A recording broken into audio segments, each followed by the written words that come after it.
لسوریه تایبت لروجاوای کردستانی 19 تیر ماه سال 2012 روژا دستپیکرنا شورشکی بو. شورشا روجاوای کردستانی گبلاوی هریمین باکور و روشلاتی سوریه بو 14 سال پیخواهشت. دناواوی شورشی ده ریوبریا خواسر مجلس سوریا دموکراتیک مسده هزین سوریا دموکراتیک قصده و گلک سازی آوابونو زمان پیکهاتیان گوبری هم قدخکری هم جی باش گوهکری بون دی پرورده دهاتن بکار آنین و زانینگه و پیمانگه هاتن فکرن. پشتی هلوشینا رژیما بعثی و جسوری درخستنا سروکه و بشار اسد نها پیواجویا انتگراسیون بریودیچه. جبیستونه چلیا سال 2026 ده کارو خبات انتگره کرنا سازیین ریوبریا خواسر به حکومت و گهیز آسوریه را تینه کرن.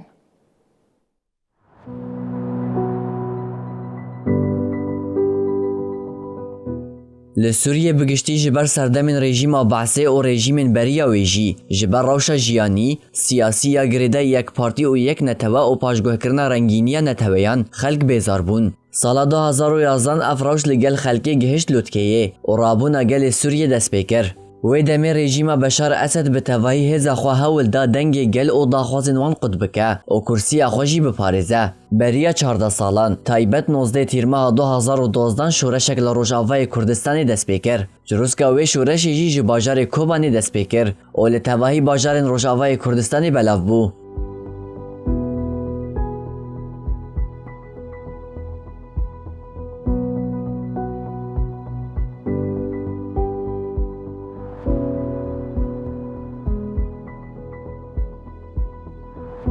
بداخواز مافین پیکهاتین و خریوبرنا عدلانه لحرم دو سال 2014 دست ریوبرین خسر لحرم عفرین، کوبانی و جزیره هاتن آوا کرن. لپای وی اوجبر پیوستی وان ریوبریان بسیوان و لیوگرک سیاسی سال 2015 مجلس سوریا دموکراتیک مسده هات آوا کرن. وی دم داعش بلاو بو اوجبر دزدانا هیزی رژیم بعثی هرم بی پارسن هشت بو لحرم هیزن سوریا دموکراتیک قصده هات آوا کرن. قصده هرمن برفره این لروشلات سوریه داعش پاکش کر. هر هرم اگه سوریه دهات رزگار کرن. ریوبریا وی سیویل دهات آوا کرن و دبن سیوان ریوبریا خسر دهات بریوبرن.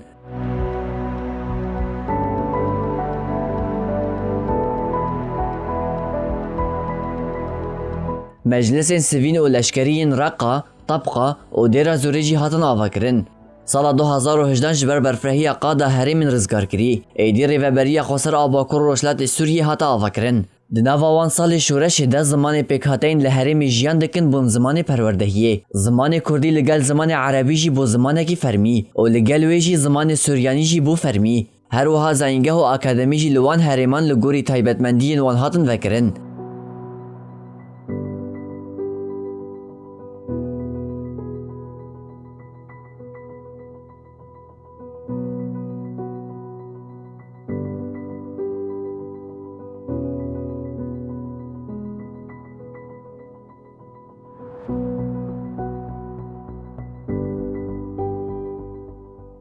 دهشت کانون سال 2024 دستلات بحثی بداوی هات و بشار الاسد جسوری هات درخستن. فرماندار گشتی قصده مظلوم عبدی لگل حکومت و گوز سوریه به سروکاتی احمد شرع. ده آذر 2025 ده پیمانک جده خالان امضا کرد. لپایوی او د 29 چلای 2026 ده جبو انتگره کرنا سازین ریوبریا خسر به حکومت و گوز سوریه رژی پیمانک هات امضا کرن. حتی نهال سوریه دستور و ماکزاگون تنیه بتن دجه دستور ده دانزان دستوری هیا او جی دمکیه و دماوین جی 5 سالن جوان 5 سالان نیزی 2 سال درباز بون.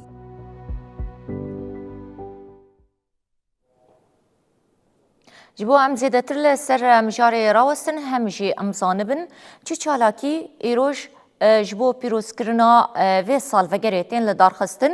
جه کوبانین و چکانی ما جلال عثمان بشداری بولتن آمد به همجی جه سلیمانی یا باشور کردستانی نوچکان ما آلا احمد جه سلیمانی تایبت بشداری و بولتنید به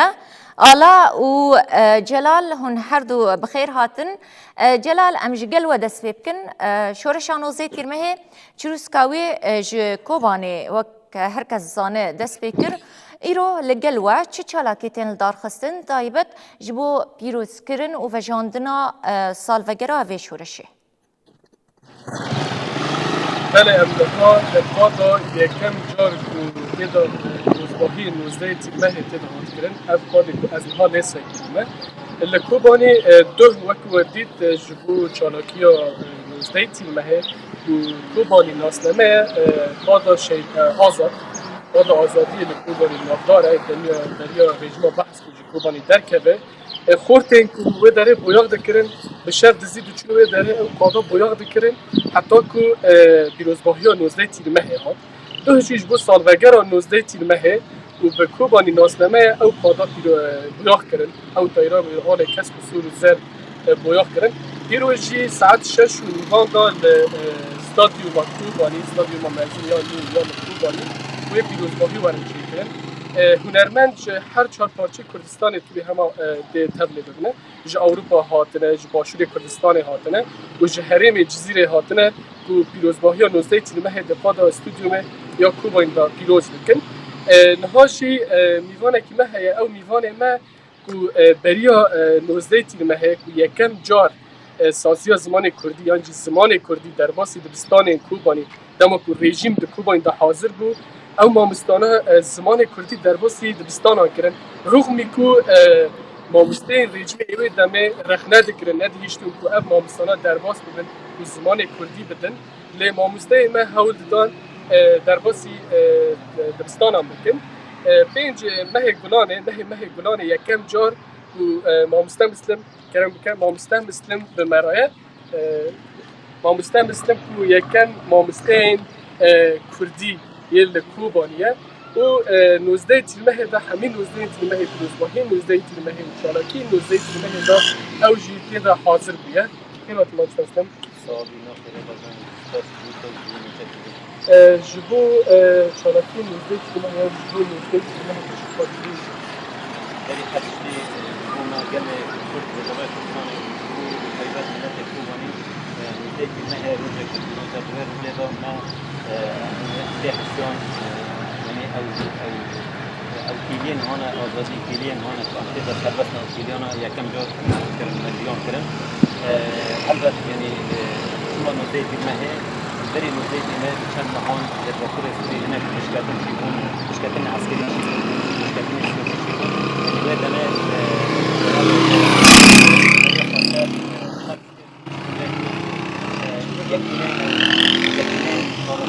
لشکری ورن آوا کردن، سازیم زمین ورن آوا کردن. اشتاقیم که لحنه پاریزگاه حالا به وقت رسیدی پیشتی چی بود روزهای کردستانه پیش بود و بیشتر یکینن آپاراسمه دست بگیر و باجر جذبار بکن دستین سر دستگاه اولکاری و نتیجه رژیم آباس ایکون سالان شافتن آسیمیله هودان شافتن ای آسیمیله کردن ولی کرد کردن و دست قدیم سر و من سازیم اولکاری و شافتنه و روزا نوزه کردن به روزا ریزگاری ها شده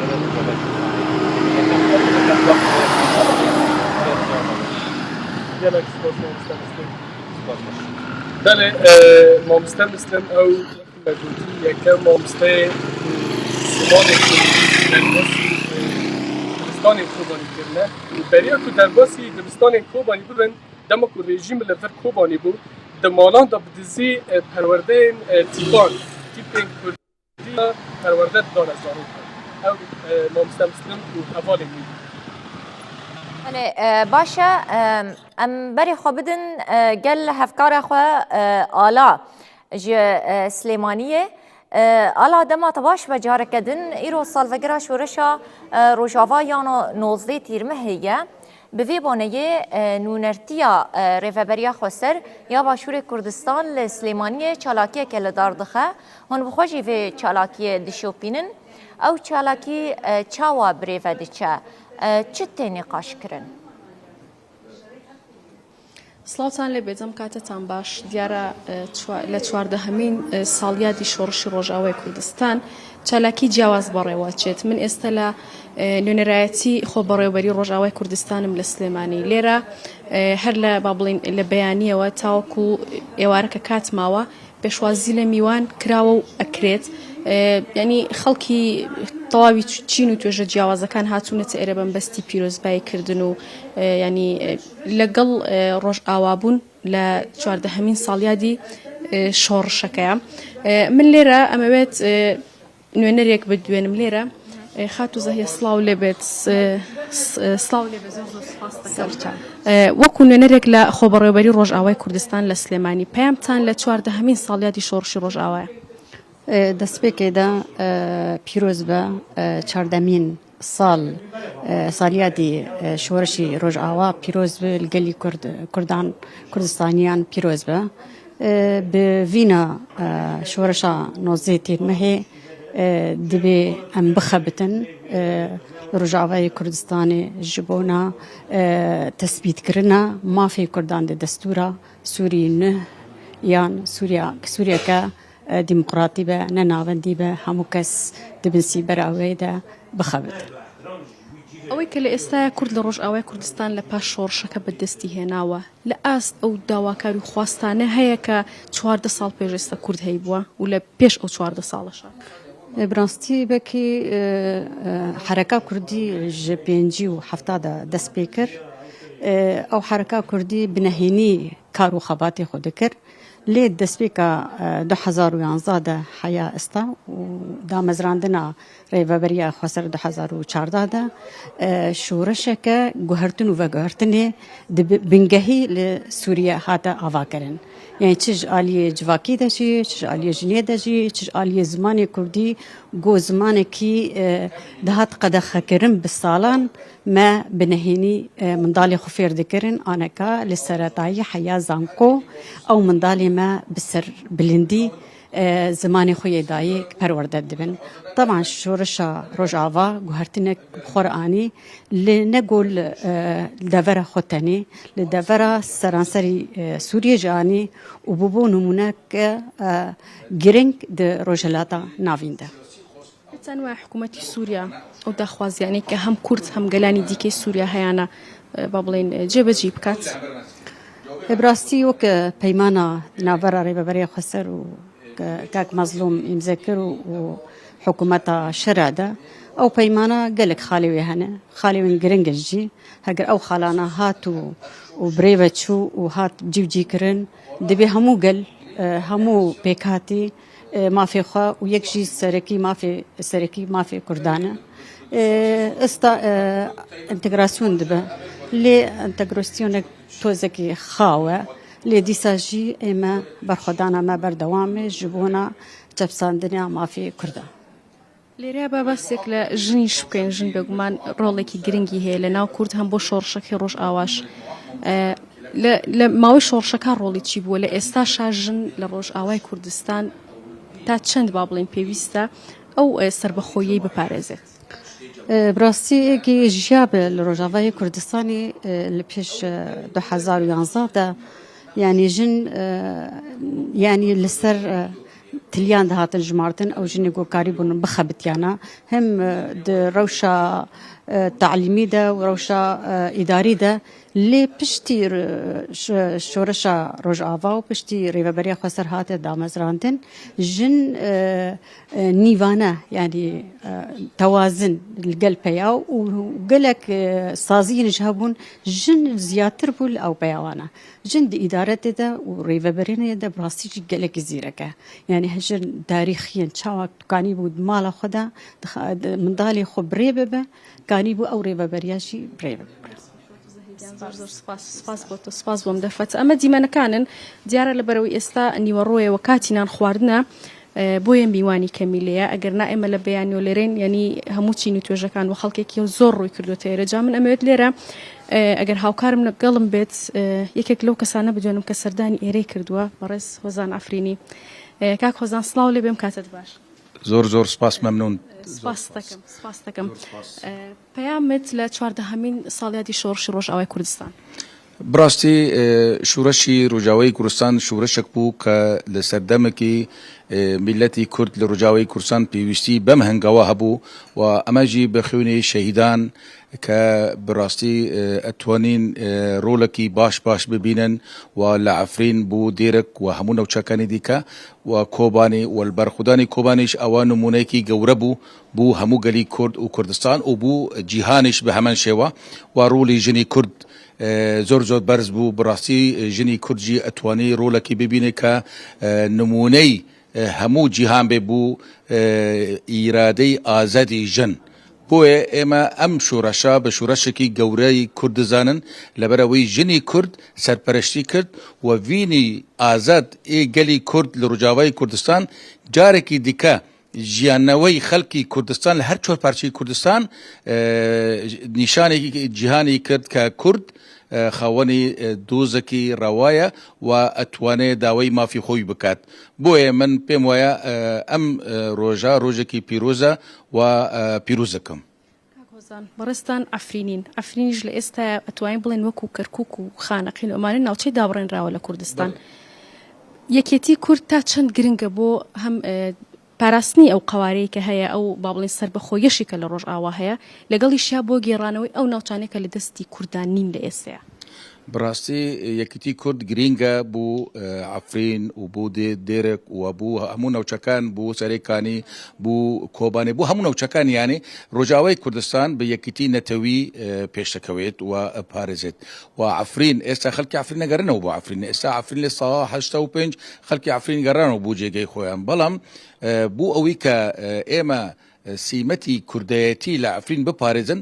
بێ یەکرێزی هەبێ. ئێستا بوونمونە کێشە هەنا هەندە عەرەب هەیە ئەڵێمە دەرناکەون ئەڵێ ئەبێ ئێوە پارە بدەن بۆیە بۆ ئەوەی کە ئەو عەرەبانە هێزێکی ببینن ئەوەژی یەکیتی نەتەوەی کووردە هەڵویستی نەتەوەی کورد هەڵویستێکی یەکرێزی کورد ئەمانە وا بکەن کە حکوومەتی سووریەش بتوانە بێ ڕێز بوو ئیرادەی گەلی کورد بگرێت و گەلی کورد لەوێ بە ئازادی ژیانی خۆی بەردەوام بکێت. ئەو یەکڕێزیە لە ئێستا لە نێوان لایەنە کوردیەکان هەبن لە ئاست پێویستا بن. بڕاستی یەکڕێزی پێرار پار یەکڕێزی وەکو کۆنگرە هەبوو بەڵام بەکردەوە هیچ هێنگاوەک نەبوو بەداخەوە و ئێستش چوونە بوو پەرلەمانش من پێم وایە هیچ حیسابك بوو کورد ناکەن لەبەرەوەی هەژماری هەری زۆر عەرەبە و ئەو کوردانەی ئێمەش لێوێن تەنها دەستنیشان کراون بە ڤینی گەل بە ئیرادەی گەل نەبوونە بۆیە ئەمەش کێشەیەکی دروستەکە لە داهاتوودا بۆیە من پێم وایە پێشەڕۆژی گەلی کورد لە ڕۆژاوای کوردستان و سووریا بە یەکرێزی کورد دەبێت یەکرێزی کورد تا ئێستا بەڕەسمی نەبووە. من وەکو ڕۆژنامەوانێکی ڕۆژاوای کوردستان پێشنیار دەکەم کە بەڕاستی پێویستیمان بە کۆنگرەی نەتەوی بوو ڕۆژاوای کوردستان هەیە کە هەموو یەکڕێز بن و یەک هەڵوێست بن. زۆر سپاس دەکەم مەمنون و سپاس بۆم دەرفەتە. بەڵێ ئەوەی لە دیمەنەکان ناجەرەکەوێت لێرە تا ئێوارە پێشوازی لە میوانان ئەکرێت لە ساڵیادەکەیە چین و توێژە جیاوازەکان ڕوئەکەنە ئێرە بەمبەستی پیرۆزباییکردن لە 14هەمین ساڵیادی شۆڕشی ڕۆژئاوای کوردستان. ئەوەی کە هەیە لێرە چالاکیەکان لە ڕێوەبەری خۆسەر لە سلێمانی ئەمەیە بەڵام لە شوێنی دیکە با بڵێن چالاکی دیکە و جۆر بە جۆر هەن ینی خەڵکانێکە بە خۆیان چالاکی جیاواز ئەنجام ئەدەن بەڵام بە شێوەیەکی فەرمی لێرە چالاکیەکە تەنها پێشوازیکردنە لە میوان و لەو کەسانەی کە دێن بۆ پیرۆزبایی لە نوێنەرایەتی خۆسەر لە سلێمانی ئەگەر ڕێم وڵاتانە مەتەوای زانیاریەکان بوو. بەڵێ باشە گەلێک سپاس